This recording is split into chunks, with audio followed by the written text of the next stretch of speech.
just a short time ago. So a lot of us still have it logged in our memory, but the time is going to come where other things happen. We're going to forget about this, but this should never, ever be. What is the sense and significance of life on Earth, and human life in particular? This was George Ivanovich Gurdjieff's question. At an early age, he had realized a high degree of being.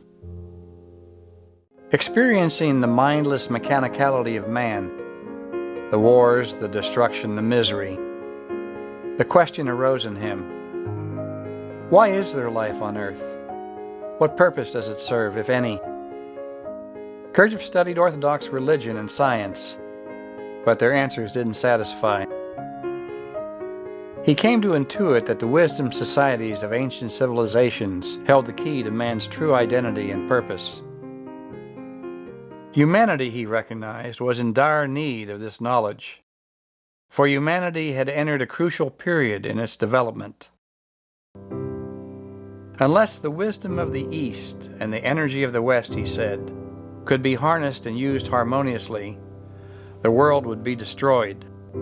This is why on September 14, 1911, Gurdjieff took a vow to awaken people to a new level of being, of consciousness, of conscience. In a word, to a new type of man.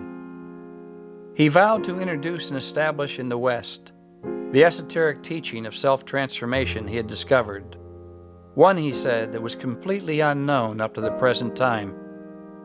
He called it the Fourth Way. In his talks, Gurdjieff gave a keen analysis of the modern dilemma. There is a growth of personality, he said, at the cost of essence. That is, a growth of the artificial, the unreal, and what is foreign, at the cost of the natural, the real, and what is one's own. We see everywhere a preponderance of vulgarity and stupidity of all kinds, and in life we only see new divisions, new hostility, new misunderstandings.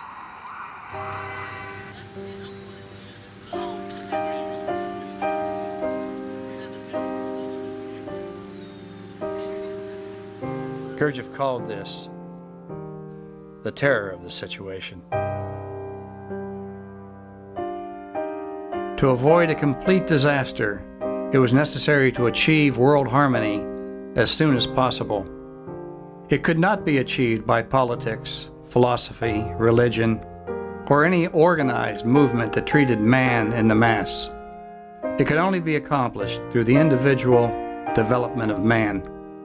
If enough individuals could develop themselves, even partially, into genuine natural beings, each such individual would then be able to convince and win over as many as 100 others, who would, each in his turn, be able to influence another 100, and so on.